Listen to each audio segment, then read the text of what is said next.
Good evening. Start over. Bro, come on, bro. No, we're not starting over. We're leaving that in there. We're leaving that in there. No, we're not. Yes, we good are. evening, ladies and gents. We are back with the M.A.Y podcast. Sorry for the delay. Me and M.A.Y have been busy as of late with schoolwork, track, and all types of stuff. And today we have a special guest. M.A.Y, you want to introduce? I would like to introduce Dr. Sabrina Thomas. She recently got tenured here at the college, so, that's a big step. We love her here. She's probably the best teacher at Wabash. I would say she is. She's probably the best teacher I've had here. We're excited to talk to her about some things. She's a very knowledgeable woman, and we thought to close out March, Women's History Month, we would talk to her, give her some questions, and, let's welcome to the show. Give her a round of applause. Thank you. That was so sweet. All right, go ahead, give her the questions. Before we start questioning, I feel like we can talk a little bit about just, our experience and stuff. Well, one with our experiences with her in class, but also like just a little bit of background about her and where she went to school. You can start, sir. Well, I will start off by saying that it's only been two, but in every class that I've been in, I've had the best grade, but I've also had the most amount of work I ever had. And I say that in a good way because I feel like, most of the classes that you're in, you get out what you put in, and I feel like she gives us the floor to learn a lot of stuff, but it's really on us to take it all in and apply it to what's going on and, what's been happening and stuff like that. Specifically, the two classes that I've taken with her, the Malcolm Martin Mandela class that happened last semester, was a really, really great class. Heck, it influenced you to become the next run-in for the Black Panther Party 2.0, and it influenced me. It had a little bit to do with it. Yeah, and it influenced me to be more involved in civic engagement and stuff like that too. And then also look into the hip hop class that I took my sophomore year. Where I kind of looked at hip hop through a different lens. It made me question, my particular interests as well as how I see things, and I feel like that's how you know that you're learning. So how when you go on Twitter, you'll see let's say you'll see a random fact about Black history, and you always see that one person tweet. I've learned more on Twitter than I have in the classroom. I feel bad for those people because I don't have that same experience, and I feel like it's definitely because of those two, because we've taken the same classes. It's definitely because of those two classes, because before then, I've always been interested in history, but in terms of Black history, I didn't really ever find it because it's kind of more obscure to find. You have to do more research, more looking around to really find it. And so just that hip hop class was the first one, and I remember going to that class, I thought we were just going to talk about the music and where samples came from, where beats came from, but that class is so much more important just because it's important to talk about the context around the music and why the music sounds this way because of what's happening during these artists' lives and when they're creating it. And so that just gave me a whole different perspective. And then with the Malcolm Martin and Mandela class, I feel like that's definitely helped me step into more of a leadership role. I definitely feel like I've gotten better at being a leader because of that class. But like I said in the first episode, how Malcolm's always thanking Elijah Muhammad for everything he is. I feel like I almost said Professor. Ooh, that would have been bad. But I feel like Dr. Thomas is definitely the person who's that role in my life. She would definitely be my Elijah Muhammad. So yeah, absolutely. I think this might be the first time we get her to shed a tear or something remotely close to that. So. Right. I'm close. Was that the goal? I'm getting close. That is so sweet. Yeah. I'm glad those classes inspired you all like that. They could not have been the classes that you experienced without you. So I hope you understand that. They're only as good as the students. Really, the teacher. We're just up there. Yeah. No, my gosh. I remember sophomore year when we took that trip to Chicago. Oh, that was fun. Yeah, and you asked on our walk to one of the restaurants, you asked if I was going to take the mass incarceration class with you junior year. And yep. I said no, and I feel like I wouldn't say there was resentment, but you most definitely wasn't too pleased by that response. And you were just like, oh man. And I was just like, well, I'll take another class with you probably my senior year. And you said in the coldest voice ever. You don't want to take me your senior year. And here I am, and I took you upon that challenge and took the class. Oh, that was funny. At the end of our class, he was definitely like, "Yeah, who's all seniors?" He said, "Yeah, you don't want to take me second semester senior year. You just don't." And I'm like, I believe you. I won't. Although I didn't even have a choice because all the classes I'm in now are basically all the credits that I need left to graduate anyway. So yeah. Well, I'm glad you got to take me before the end of your Wabash career. I'm certainly glad to have both of you back in class, for real. And I can say that both of you grew so much I was talking to Professor Marshall recently, actually, about both of you. And you grew so much from the hip hop class as thinkers and students and writers. Yes, writers. to the Malcolm and Mandela class.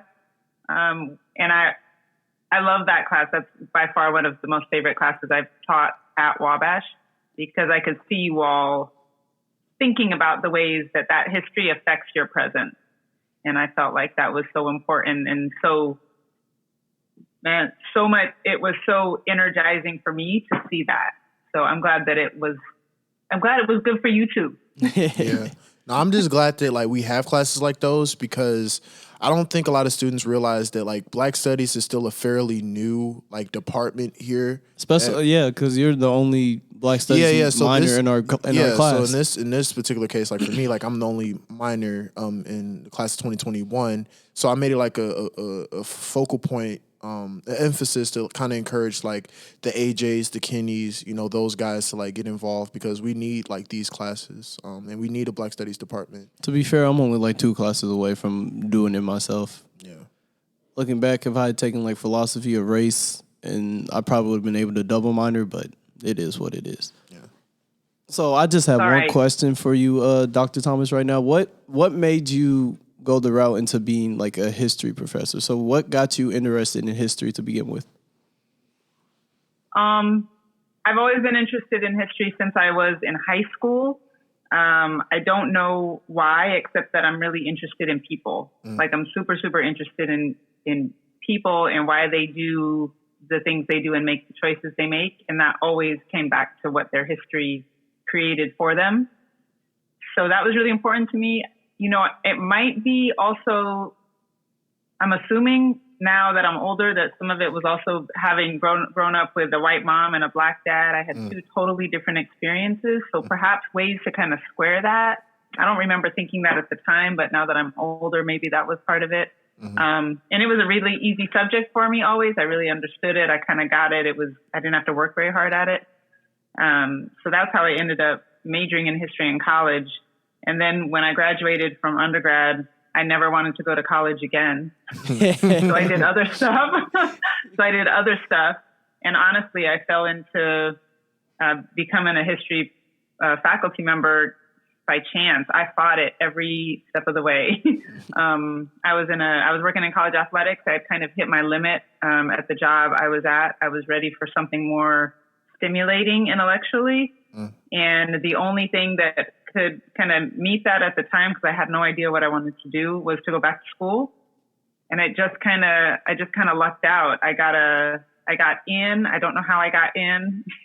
I got a fellowship. I don't know how I got the fellowship. I really was not qualified or prepared. And I just had a really supportive advisor in graduate school. So he really kind of helped mold me and kept me going. And I tried to quit almost every day of my PhD program. I tried everything. I was waiting to be discovered by some other job or career.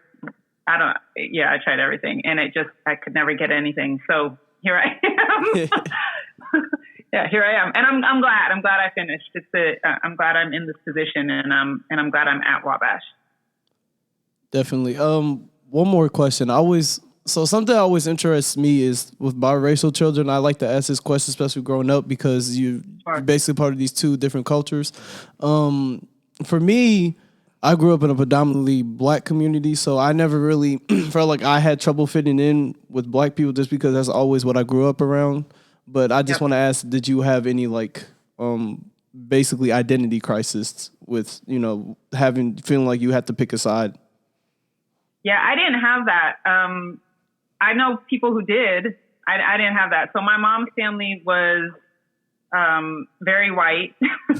We had horses, right? They were farmers, very, very white. And my dad's family was very, very black.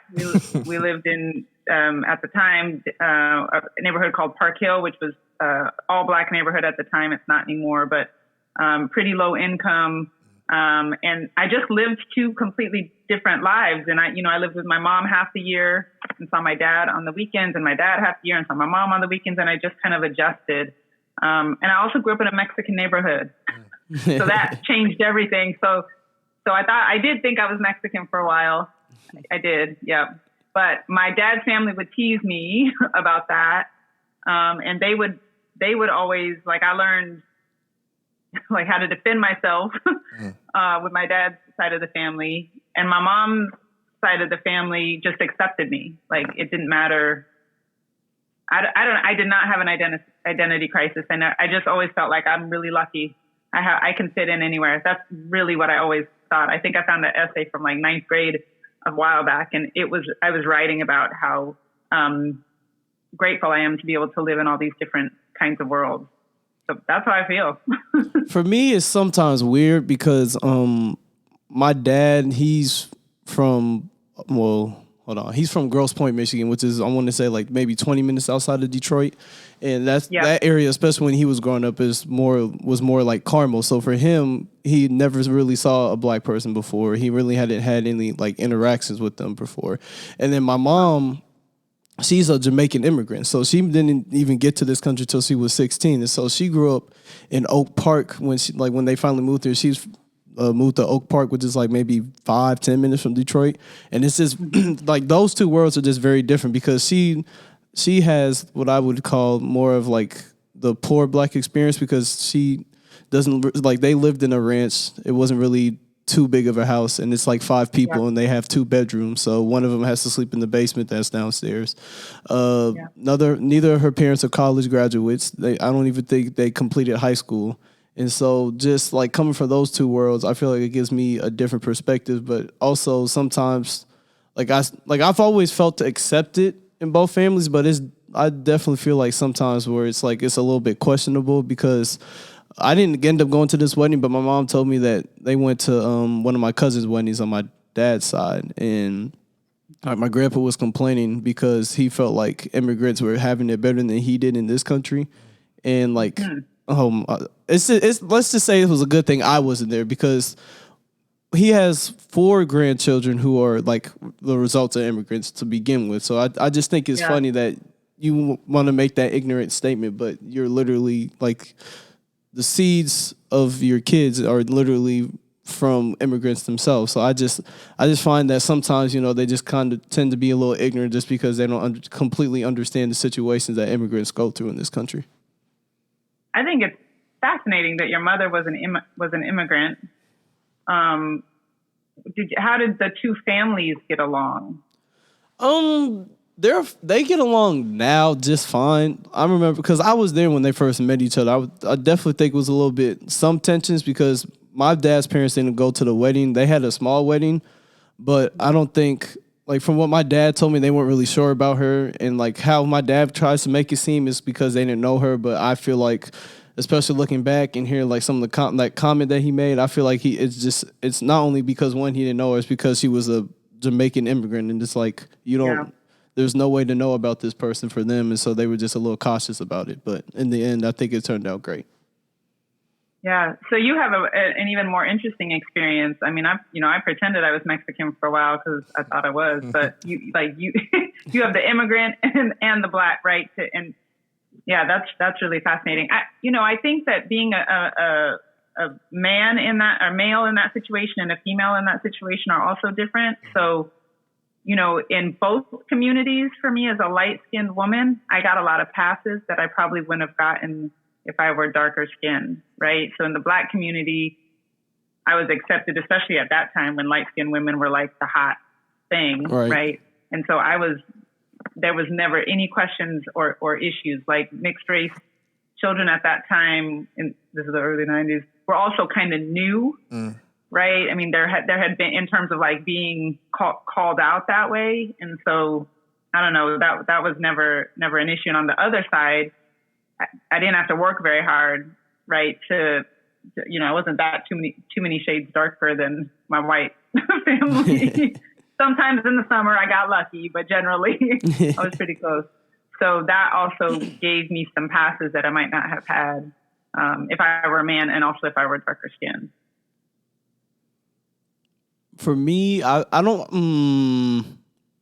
know if I wouldn't say I necessarily get any passes on like in the black community per se. I feel like they feel like I should a lot of the time, but I find that since I mainly hang around people who are of a darker complexion, that I usually end up getting treated like them to the same extent, because like Amani said, because Amani's also from Pike, and he was talking about how like when he hangs with his white friends, like if they get pulled over, nothing happens. That's just how I feel too, because like I'm definitely more cautious when I'm around my friends which most of them are of darker complexion, because it's just, you just never know. You could just be driving, having fun, and all of a sudden you get pulled over for no reason, or a bogus reason like a tail light, and it turns into everybody getting in cuffs. So I mean, I remember the Bell, like our freshman year, the Bell game. Yeah, I was walking out the locker room with Parks and some DePaul fans. I'm pretty sure they were grads too. They were calling him the N-word, calling him like a convict. Yeah, and I'm like, and like they were directing some of that at me, and then it's like, oh.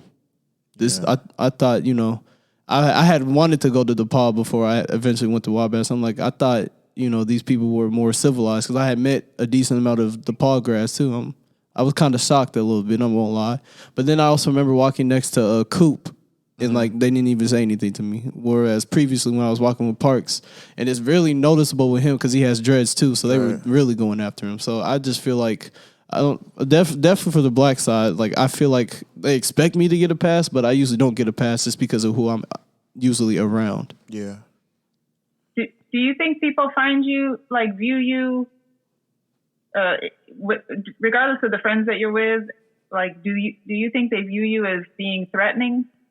Or do you think they view you as, So, like, okay, for me, it depends where I go. So, like, if I go to Walmart in Crawfordsville, I definitely feel like people might view me a little bit more threatening, because I can, like, sometimes I've seen, like, people give me certain looks. I was at Walmart one time, and this older white man was carrying a gun. And, like, when I started walking by, I could see him, like, kind of just begin to, like, reach for it and then, like, put his hand on it. So, I definitely can say that some people might find me threatening, but I feel like I'm definitely, like, by myself, I feel like I'm not as threatening, like, to people. If I had like darker skin, I feel like it would find me more. Because me and A.Y. usually go like to Walmart together, and like I feel like we can kind of feel the eyes on us as we walk in or whatever. But I don't know how it works for him when he's alone though. But it's not. I mean, it's definitely not as many eyes. Like when I go with you guys, I get more eyes. But like if I go with Brandon Peck, I don't get so many eyes. So I feel like as somebody that's of mixed race, it more depends on like who you're around or who you're associated with at that time. Mm-hmm. Yeah. I wouldn't have known that you were mixed race. I have to say, not that I go around thinking about that, but I do remember when I lived in, I lived in Indiana in a previous life, about 10 years before I came to Wabash for a little bit. And I remember being shocked that there was no like race mixing. That's how I thought about it then. Like everybody, you were either black or white. There weren't a lot. And in Colorado, Colorado, Arizona, places I lived before, it was everywhere, even Louisiana. But not here. And I had a picture of my mom on my office, at the time, on my office wall. And I had, someone came in and said, Hey, who's that white lady in that picture? And I was like, oh, that's my mom. And he was like, for real? Wait, your mom is white? Yeah. So like my experience with it is most people really understand that I'm mixed race. Like they expect that of me. It's just that they usually expect my dad to be the person of color and my mom to be white. And so when they finally, which is a very interesting, because it's usually the dynamic that my parents are usually don't see that a lot. So when they meet them, there's always a kind of shock to like, oh, this is not what I'm expecting. They always tell me, I didn't know your dad was white. Why didn't you tell me? And it's like, to me, it doesn't really make a difference to me, but it definitely makes a difference to most people that I meet. Yeah, there's something a bit insidious about that, but yeah, I'll leave that there. Good. All right, so let's get into Since we're done with the introduction, now we can get into the first topic. So, like how you said you were always interested in history. I've always been interested in history, but this is like I can even remember in elementary school always going towards like the history books and picking them up, whether it was from like the American Revolution or maybe doing with like Roosevelt. So I was always like very interested in history, and I've recently begin looking at like the Black Panther Party or like the Daughters of the Confederacy, and just trying to realize, how we can implicate women better into like these Black Power movements. And so I just want to ask you, Dr. Thomas, if through your study of history, do you see ways that you feel like Black Power movements could replicate in order to further involve women so that our movements can be more successful? So like the current movement right now? Yeah. Like if you were to expand it to be more of like kind of the Black Power. So certainly. So, I mean, I think what history misses often is that women were an integral part of the Black Power movement, right? They were actually the ground troops, right, that kept that movement going. And that there was a ton of tension, which you may have already, learned about on your own, but a ton of tension within the leadership of the Black Panther movement in particular, but the Black Power movement more broadly, as women who were really kind of running the show sought to get in the forefront of the cameras, of the media, of the attention. And the men in that movement would not do that. So, what was really critical to the Black family at the time was for men during the 60s to reassert themselves as the heads of households. So I think that was a major part of it. And women had been forced to be the heads of households so long by that point, not to the fault of the men, but I would argue largely from the system, the way that the system had been set up, that they were also not really interested in kind of submitting. And they did, right, for the purpose of the movement. But you still have women like Angela Davis, for example, who figure out ways to really combat the system in a really gendered way. And she was incredible, right? Her voice, her intelligence, her ability to play the system on itself. And there were others too. So I would say that first. I would say in the current environment, for example, like Black Lives Matter, Black women are also integral, right? They are founders, they are leaders, they are voices in a way that I think should cause us to question what has happened to Black men, right? And what I mean by that is, Black men in the 60s, I'm sorry about the dog, Black men in the 60s were really committed to reasserting themselves as men, right? In society, within their families, within the community. And you had strong male figures like Malcolm X, right, who also added to that his already, his notions of gender differences, right? So that was really important for the Nation of Islam, that women were in a specific role and men were the protectors and the providers. Something has changed since all of those leaders were assassinated. Shameless plug for Judas and the Black Messiah on Netflix. Yeah, that's a great movie. Right? Yeah. Something has changed since then. It feels like the wind was wiped out from under Black men who had fought so hard against like tremendous emotions, systems of oppression and violence, right?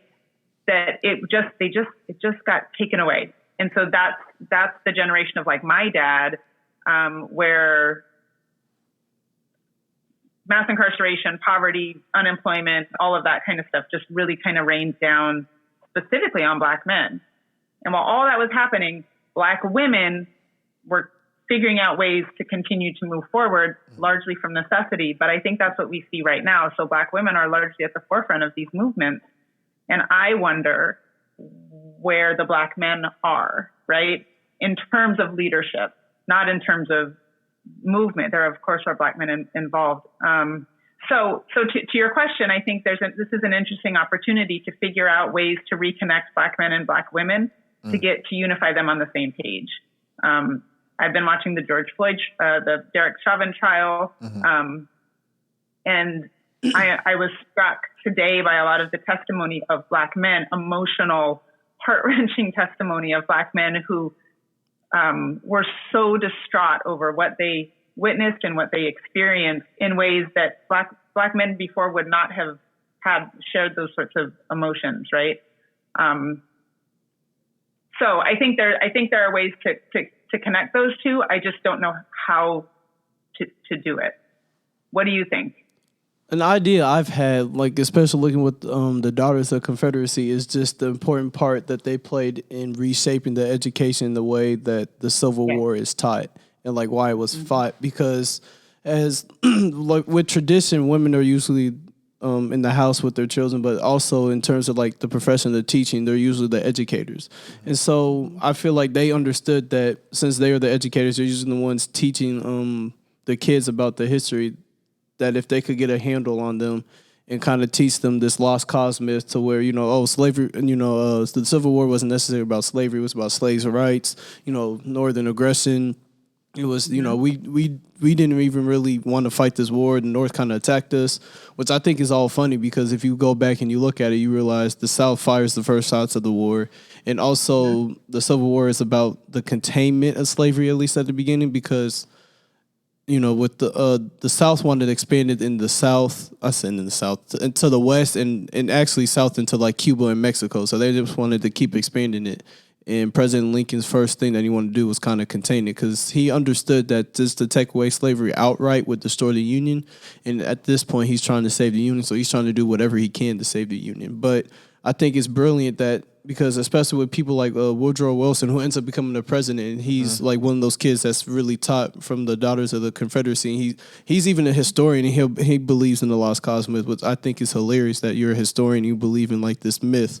But like with him being a president in this prominent role, you really just get to see the effect of how the Daughters of Confederacy were able to educate all these young white men and women to now where you start beginning to talk about the Civil War. We'll talk about how like it was Northern aggression or, it was about their states' rights. It was really more about their rights and the principle behind trying to take away slavery when really, if you look at like the diaries of like just a common Confederate soldier, for example, he'll talk about how they're fighting for slavery because one, that's the only way of life they know, and two, they feel like that's the best way of life. That's how you protect their way of living. And so I feel like just trying to team up and maybe coming together with a way to just a better education system to teach Black men and Black women just the traps and the different types of way the system has evolved to like the true history and just giving them a sense of identity. I feel like that's really helpful. And to add on to that, I think there needs to be more of an initiative for Black men to be involved as educators as well. I feel as if the reason why Black men aren't really that motivated into doing so is because they're focused on trying to survive and thrive in a capitalistic environment that isn't meant for them to win. And I feel like once people, because I feel like we're kind of starting to understand that, like, when we try to like play within the realm of like capitalism, like we're moving backwards. I feel like we're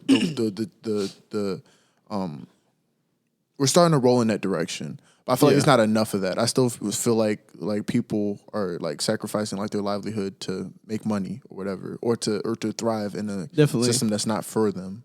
So I feel like more Black men getting involved in education will most definitely play a pivotal role. That point reminds me of how like we saw like Kanye recently just became worth like $6.6 billion, so he's like the richest Black man like in the world. And I find it interesting that we're always keen to celebrate those figures like the Jay-Z's, the Kanye's, or the Kendricks who like are able to reach above their circumstances and make all this money. But we like if you look at now compared to like maybe like the 50s or the 60s, like the Black community still holds the same percentage of wealth that they in this country that they did before then.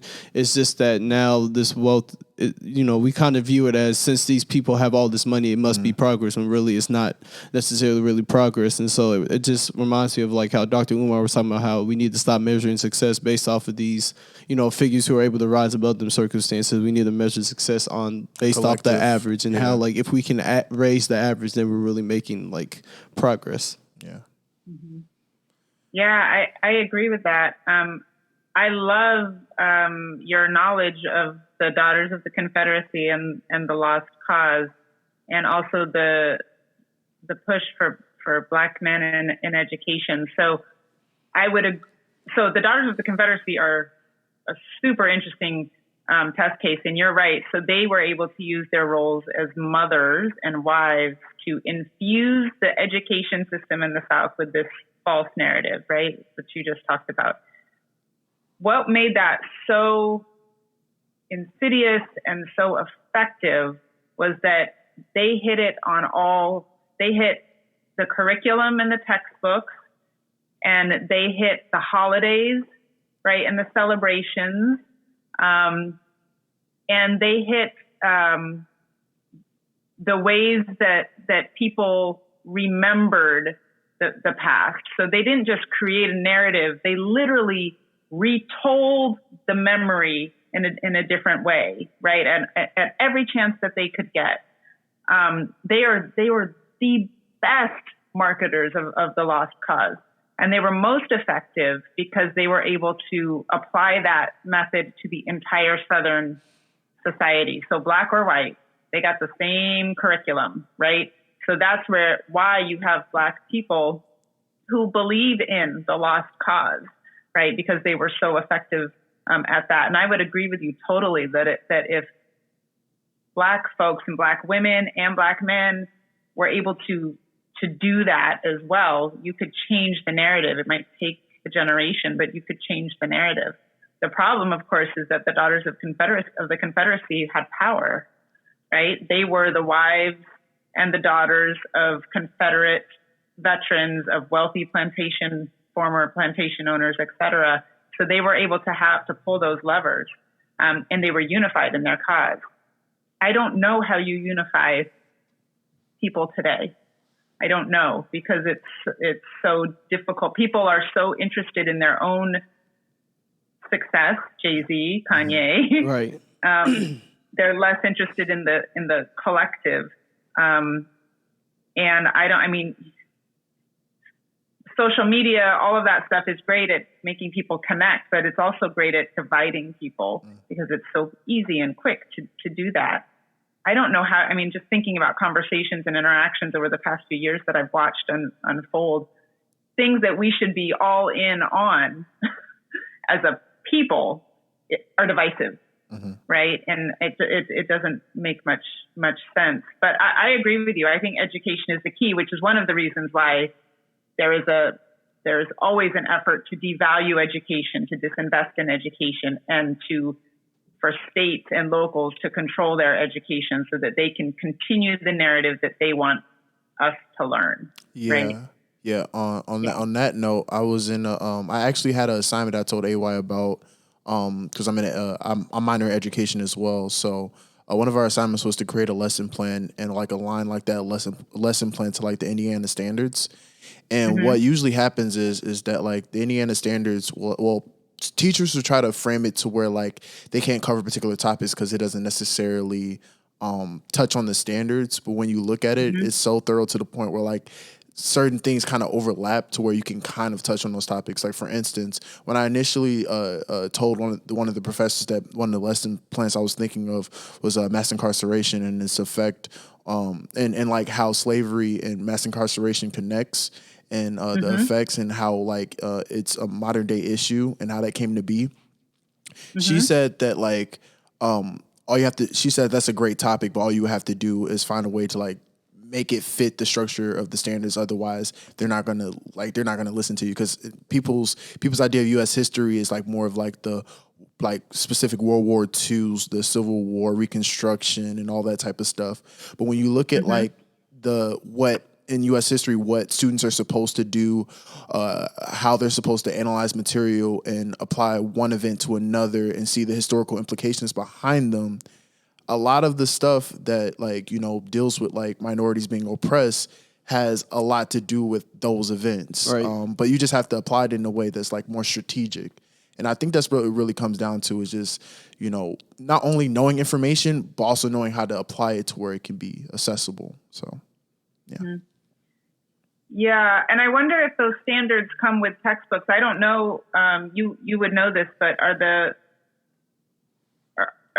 who approve who approves your textbooks, and what textbooks you have in your city and your state and your county also contribute to this, right? Yeah. Because you can really only teach what the materials that you have.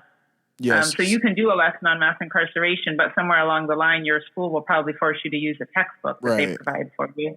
Yeah, so usually for the Indiana Department of Education, like they have like a specific website outline of particular standards for each grade level and for each curriculum. But in terms of like the actual textbooks, I don't have no knowledge of that, and I feel like that could be something that influences how people teach the way they teach. But yeah, no, that is an interesting point. Yeah. Yeah, I mean, yeah. Sorry, I'm just thinking. You're all fine. Yeah. That reminds me of in my AP US history class, which I remember for the AP test, I didn't study for it. I didn't even get halfway through with it, and you need a 3 to like pass it, and I got a 3 on it because like, again, that's just history that you're fed since you're like in elementary school. But I remember we were talking about the civil rights era, and our history professor was like praising Lyndon B. Johnson because, he was able to pass this Civil Acts right. And not only did he pass it, but he did it in an election year where it could really endanger him being reelected, and he was giving him props. And I don't know. I've always felt some type of way about that. It's like, why are we giving somebody props? Like, I understand to an extent because, a lot of other presidents hadn't done it. A lot of people weren't willing to give black people these rights, but he was. But at the same time, I just feel like it's bogus because we should have had these rights in the first place, especially during Reconstruction, because most of the laws that the Civil Rights Act of '64 really helps were already passed was really supposed to be enforced during Reconstruction and everything. It's just that Jim Crow found like this loophole, and so I mean I've always felt that was bogus. But back to like education, I feel like a way to get around it would be to like implement that into like community centers where like, a lot of times you got parents who are working jobs where they might not be able to pick their kids up. So they have to drop their kid off at like a community center or a daycare. And I feel like that would be an effective way to kind of teach what you want to teach there, because at the end of the day, you could say that that's a private school per se. And I don't think private schools have to necessarily completely meet all the state standards. I mean, I know they have to meet some, but I know they have more leeway in like what standards they have to meet and what don't. Yeah, private school is interesting because the route of accreditation kind of works differently between like a public school and a private school. Whereas a private school, although they're like getting more like vouchers and stuff like that, the government is not as hands-on as they are on the public school. So that is an interesting dynamic. So like building off of that, I just want to ask you, Dr. Thomas, let's say we're trying to build a curriculum, what are 5 important like historical events or maybe like historical ideas that you would like to see in a curriculum that has to deal with Black history? So when you say Black history, do you mean U.S. or do you mean world? Let's go with the international route. Yeah, let's go international, especially since I'm an international kid. You're going to test me here. I'm a little bit more limited on that. So I think obviously international, I think the African kingdoms would be would definitely be part of it. Ghana, Egypt, you would have to, kind of begin there. I think the slave trade is really important to understand from an African perspective. A lot of times students will say, and I teach, right, that, Africans also traded in slaves. And that's true. But the way that they went about it and the way that it functioned in African society was so much different than what it ended up translating into into North and South America, that there is no comparison. So I think it's really important to understand that. I think it's important to understand the greatness that was built in Africa by Africans before that greatness was remembered, was restoried, was reimagined to be given to them by some sort of white influence. Centuries before white folks even, set foot on the continent. So I think those would be the three I would start with in terms of international. But the way that the diaspora was formed through slavery and through the forced migration of Black people all to the Americas, but also in the ways that migration created societies of mixed race, Black-skinned people in the Caribbean, in the Pacific. I think that would be really important. I think U.S. history is filled with global events of Blackness. I think we're living in one right now as the world, again, watches this trial. But if I would be basic, I think you cannot talk about Black studies and talk about the United States without talking about the 1600s, the century in which Black people's freedoms were slowly, methodically, strategically stripped away from them over a 50-year period, how they were dehumanized, how the women were defeminized, all intentionally, right? None of this is by accident, all by design. So I think that would be a really critical part. I also think Civil War reconstruction is the other critical part that I would, you of course would want to talk in the U.S. and in other countries about the way constitutions and governments were set up to exclude Black people or to include them. Brazil would be a super interesting place to study for Black studies and the way that they think about skin color. But I think in the United States, Reconstruction sets the stage for the way that Blackness is viewed worldwide. It's the way that it reflects the ways that Europeans are thinking about Black and brown people, who they're conquering, who they're raping, who they're subjugating. It's the way that Americans will continue to undermine the promises of the Constitution. You mentioned this earlier. There's, civil rights acts that happened in the 1860s and 1870s and 1880s that grapple with what Blackness is supposed to mean, and that, again, slowly chip away at the rights of now free Black people in America over a 50-year period in an effort to subjugate, right, and to dehumanize, and that's why you have the violence that you have now. The way that America treats Black people in the 20th century becomes the model for the way that Black people are treated in other places. And you can't get away from it, because America is the most powerful country in the world in the 20th century. And so everybody looks to the United States as an example. And as America continues to lynch, beat, socially injustice Black people, then the world can say, yep, that's how you do it. Yeah. Even if they're saying, well, as evidence of as I was saying, my hypocrisy of American democracy, they're also saying that's how you do it, right? Because if America is doing this to the Black people, then there's really something wrong with them. And I think that's where I would go. Yeah, it's definitely interesting, because I remember talking to my mom, and you still get this feeling that, like, immigrants, especially from like these predominantly Black countries, or like countries where like African slaves were prominent, you get this feeling that they don't necessarily understand race and how it operates in America. Because like when I talk to my mom would talk about, well, like, we don't see race in Jamaica per se. Like, if you're just Jamaican, you could be like from Chinese descent, but if you're from Jamaica, you're still Jamaican at the end of the day. I always have these conversations with her. I'm like, that's just not how it like, she understands some of it, but that's just not how it operates in the United States. And that's just because racism is just this big social construct that was constructed to basically, that's an easier way to oppress Black people. And like, people always say, well, I disagree with you saying like Black people can't be racist, but I always ask them like two questions, which is, which one do you think came first, race or racism? And it makes way more sense that racism came first, because you need a structure in order to start categorizing people, putting them in there. And then my other thing is, if white people could be racist, like, well, not necessarily. Well, hold on. The other question I got it now is that,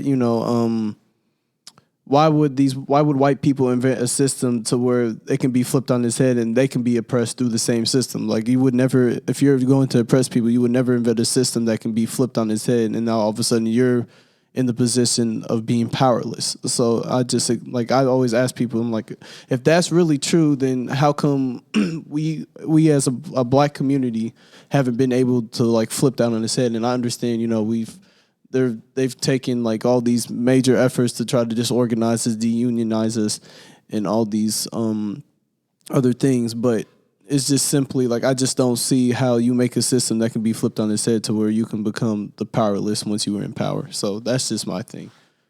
But so for our last question, I'm going to turn it over to Malcolm, and this is going to be more of a relaxed question. Yeah, so it's most definitely more relaxed, a little less tense. Cause I'm kind of getting like, yeah. Okay. So for the in the honor of Women's History Month, and with us, all three of us, being like huge hip hop fans, I wanted to go to you and ask if you can name 5 of your favorite female MCs in hip hop. 5. Wow. I don't know if they're 5. So Moni Love is one of my top ones. She's so old now. I'm so old now. You know what? Okay. So Moni Love, Yo-Yo, who kind of got me through my high school experience, pretending that I was tough when I wasn't. I think if I'll bring it a little bit more, Little Kim, I never liked. I love Foxy You don't have Brown. to filter it. Just pick the people you like. You don't. Right. You don't have to. You don't have to like. I don't have to justify it. Yeah. All right. So let me think. So Moni Love, Yo-Yo, Foxy Brown. Okay. I think that's who I loved. I mean, this is going to sound cheesy because like they're the 2 popular women out there. That's fine. Lauryn Hill. Let me back up. Lauryn Hill was like my all-time favorite. Sorry, let me back that up. After Moni Love, she's still my all-time favorite. But I actually love Cardi B. I hated Cardi B. I hated her at first. Anytime any of her songs came near an ear follicle, I was like, turn it off. She's terrible. Her lyrics are trash. And in the past couple of years, like, I love her. And is it the music or is it like the whole package for the most part? Like, do you think I think her lyrics have gotten better. Somebody else is writing her stuff, I imagine. Her lyrics now like make sense. They're complicated, they're nuanced. Like she's got massive people writing her stuff or something, I think. The music is all right, but she is a package. Like I am impressed with her ability to entertain and to also give message at the same time. And she doesn't, it takes a lot of talent to be her. Definitely. And she does it flawlessly. Yeah. My top 5? I can go. Next. I'm always on deck. I'm always on deck. I'm always ready for these type of conversations. So for me, number 1 would definitely have to be Lauryn Hill. I mean, I guess I wish she came out with more solo stuff than just her one album. Yeah. But Lauryn Hill would definitely be number 1. She's on her Andre type stuff. We don't even have to. We don't even have to talk about Andre, please. that gets me all sad. Like every time I hear about how he feels like he's not great at music, it makes me sad. Because if he feels like he's Andre 3000 feels that way. Yes, like he says that he's made like a lot of music while he's been like just by himself, but he feels like his music that he makes isn't that great. And like if you watch interviews of him talking about Outkast, he'll talk about how he feels like Big Boy was the one that really carried the group, and he was just kind of there. But and you gotta it's I think it's also because like you gotta think he's from Atlanta, where like definitely. He was seen as like no pun intended, the outcast person of Outkast, because he was because like he. I feel like he kind of built that mode of being like a little bit more eccentric, right, in Atlanta, where like before then, but even still, I felt like he probably got a lot of side eye in like the hip hop industry. So I feel like that plays a role too. But like that makes me sad because it's like if he doesn't think he's great at something that he's great at, it's like, am I really great at the things I think I'm good at? Like, ooh. So you said Lauryn. Lauryn Hill. This isn't necessarily in any particular order. I would definitely have to put Nicki Minaj in there because she was probably the most, at least in the time that I've grown up in, she's probably the most influential for sure in terms of female like sounds. Yeah. Definitely Cardi B because I really enjoy the music. I hate how like people like Candace Owens are always trying to tell her to be like this role model, and it's like, Well, one, she doesn't make like if you listen to her music, you already know she's not making music for kids. So like, why are you complaining that she's not being a role model to kids when that's not her target audience at all? And like the whole thing, just going back to how like celebrity, just because they're a celebrity doesn't mean that they're automatically a role model. I feel like that has to be shot down, especially in the black community. So we're like, we always want to put all these people who are like celebrities or doing something very well, whether they're a football player or a musician in like these positions of leadership, when it's like they didn't necessarily ask to be a leader. They're just there. Let's see. I said 3, right? I got 2 more. Yeah, you already know one of them. Go ahead. Uh-oh. Say it for me, Malcolm. No Name. Yes, I love No Name. I mean, Really? yes, Yeah. I love No Name. Why? Oh wow, I think it's because like if we're talking about like in terms of like rap ability and just ability to just like bar something out, I feel like she's better than Yeah. like, a lot of people think that she's not a good 95. rapper though. And I think those don't even people think are it's because just- she's not lyrical. I think it's more of her delivery. Yeah, that's what I was saying. Her delivery is a Yeah. little monotone, but like if you actually sit down and look at it, like she's better than I would say 95 to 97% of the rappers that are in the industry now. But like it's She different. should be a writer, though. Like, her money's Yeah. going to be in the writing for other people. yeah, Yeah. For definitely. sure, I think. I was Yeah. I was just gonna say for No Name, it's weird because like I write poetry, so she's literally like taking poetry and putting it in like a rapping form. Putting into- yeah, exactly. Whereas like rap is kind of like a form to me. It's been like a form of poetry, Right. but I never considered like she's a rapper, but like she's not a rapper to me. Like, and that's probably why I have that personal connection with her. But I'm sorry, go ahead. And then my last one would be Rhapsody. Yeah, Yeah,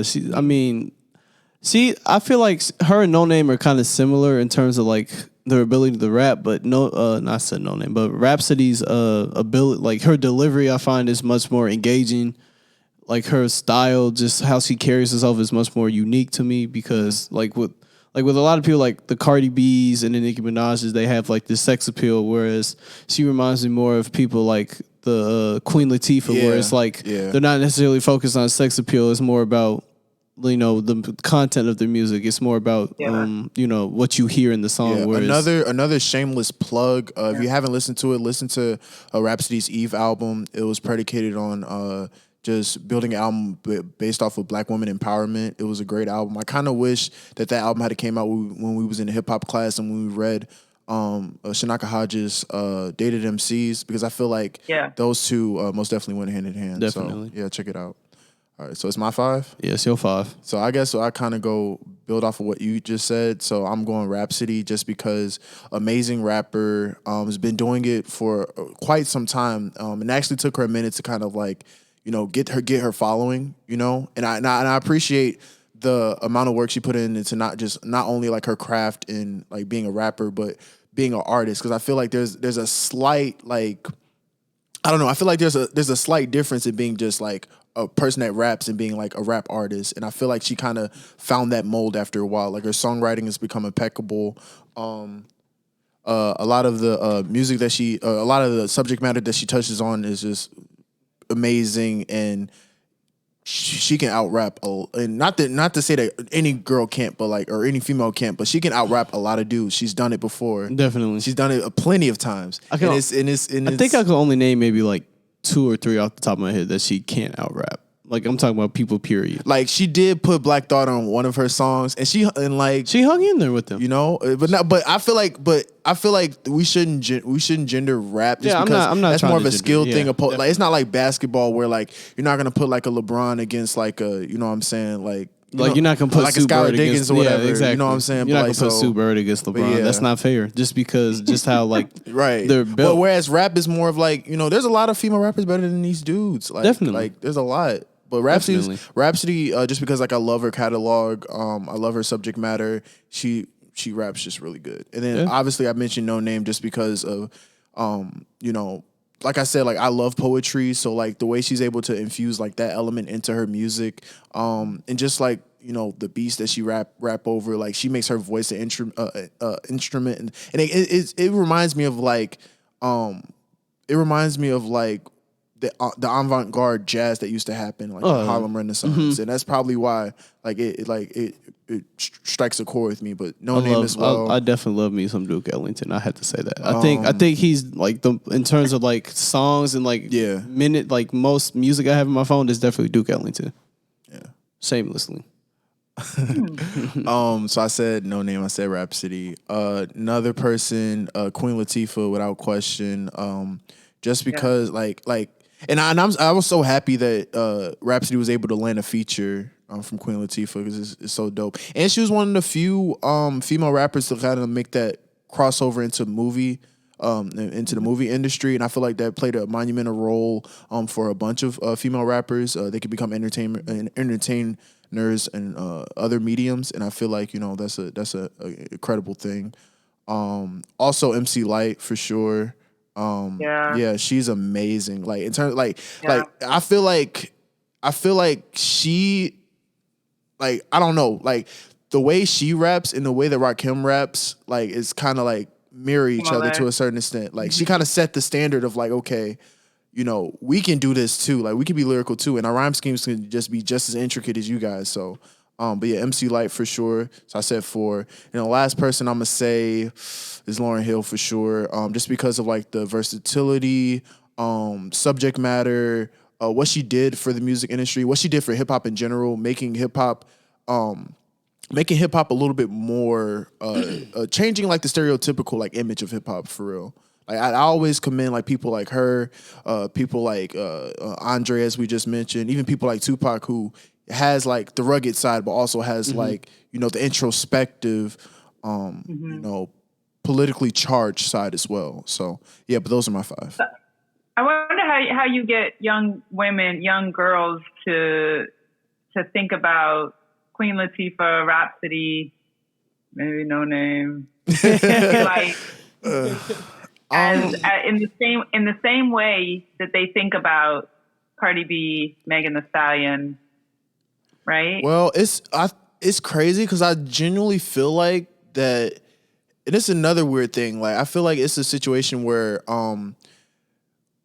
men find hip hop appealing in a different way than women do, if that makes sense. Like I feel like women, I feel like men in particular are more like, a lot more men are more focused on like the lyrical aspect.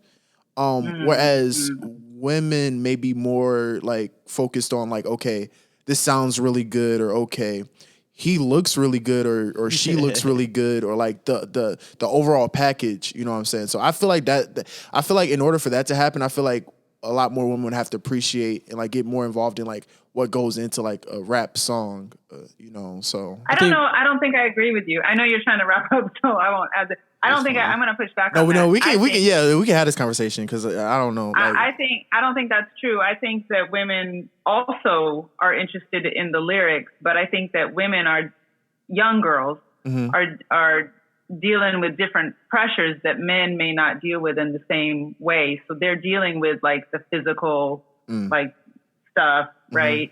That Cardi B is like, this is me, I'm going to own it. I'm going to expose it. I'm going to. Oh, okay. Right? I see what you're saying. Yeah, I was going to say that. Other rappers don't play to that. Right. So I think rap for women, and maybe for men, but in a different way, like is about feeling empowered. Right. And Cardi B does that, right? In everything, every movement she makes, right? And maybe not necessarily in the lyrics, right? In the same way that a Rhapsody would, or even an MC Light. And MC Light, again, just for me, was like, that's like how you want to be like the homegirl tough, right? But you don't want to be MC Light. People thought she was gay. I get what you're saying. I mean, that's right. That's right. Yeah. You want to be Cardi B, right? I don't want to be Cardi B, right?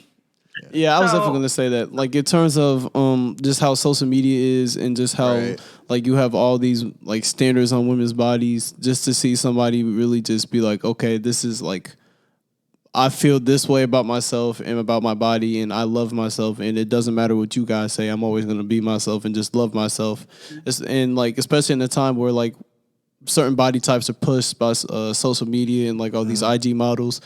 I feel like Cardi B is someone that's very empowering to like these women because it reminds them that at the end of the day they have control over their own bodies. Whereas throughout like history and in just this society, they're usually taught that they don't necessarily have control over their bodies. It's like men, like either the father or the husband has control over their body. Right. And just basically saying, you know, that's not true. We have control over our bodies is very like empowering to women because you're usually not taught that. And to have somebody that's such like upfront in such a prominent position say these things is something that like women really appeal to. So I wouldn't necessarily say they're not fans of the lyrics. It's just the fact that the messages between like usually often between songs that like Kendrick may perform are going to be different than songs that Cardi B perform just because they're trying to target different audiences and just because Cardi B understands that women empowerment is something that's very important to her. Nah, the more I think about like what Dr. Thomas just said, I think I can see it now because it's like a Cardi B or like or even like a Nicki Minaj at one point, like they're more like tangible, like relatable. Yeah. Whereas like someone like a Queen Latifah or MC Light who are kind of do play in that mode of like trying to build like female empowerment. It's just not in a format that's more tangible and accessible. So I can kind of understand that for sure. Yeah. We're at the 1 hour mark. Malcolm, if you want to wrap us up, I'm gonna leave it to you. Oh man. Well, thank you guys for joining us for the M.A.Y podcast. We had a very, very special guest, a very, very special lady. We appreciate her taking the time to join, with us and, still drop some knowledge and, not put us on the hot seat as much as she usually do, which is fine. Man, really enjoyed it. I feel like this should be more of a focal point, Women's History Month, just because there's been a tremendous amount of women who have, set the foundation for people like us to thrive, both of all races, really. And I just feel like that needs to be in the forefront a little bit more. So, I just want to thank you, Dr. Thomas, for everything that you've taught me, for joining us today. And, anytime, if you ever want to come on again, we have no problem. Like, just, we might hit you up again in the future for an episode. But, like, if you ever just want to come talk to us about anything, or like our emails or our phones are always open for you. So, thank you for having me. This was actually a lot of fun. And I'm really proud of both of you, and I'm excited you all are naturals at this whole podcast thing. So you can do something, just keep this going. Yeah. And anytime I'll be back anytime. I would love to. Good to hear it. We're gonna have a heart-to-heart debate about Cole, right? Like, that has to happen. Like, is he one of those too? Not as much as Marshall, but like she called him a bubblegum rapper. I don't know. She had some pushback earlier. I'm gonna have to have some pushback as well. Not a bubblegum. But nah. You guys need to try to have Marshall back on here if he's ever back in the I would love to. In fact, I really wanted to because we were actually been planning to have this podcast for like a long time, and I actually wish we would have had it in February for Black History Month, because around that time he was still giving like the remembering Martin Luther King talk, and I just thought that would have been an incredible thing, but well, if you ever need help getting him on here, I will get him on. He would love this. And then you can like talk real hip hop instead of my bubblegum rappers that I strap besides on him. For sure. I saw Andrew and I was like, yo, I love her. And he's like, oh my God. Yeah. So then you can have a real talk, okay? Let me know. For sure. Yeah, for sure. Yeah. This was great. Thank you so much. Anytime. Okay. Bye. Bye. So here we are. Let's play the outro music, man. We are here for another episode. It feels like it's been overdue. We're gonna really try to be more consistent with getting 2 episodes in a week opposed to 1. Like I said, like a bunch of things just came up, and a lot of scheduling conflicts. But we're back, and we are better than ever, and we are out. Thank you. Thank you for joining us. For future episode plans, we plan on having our track coach actually on.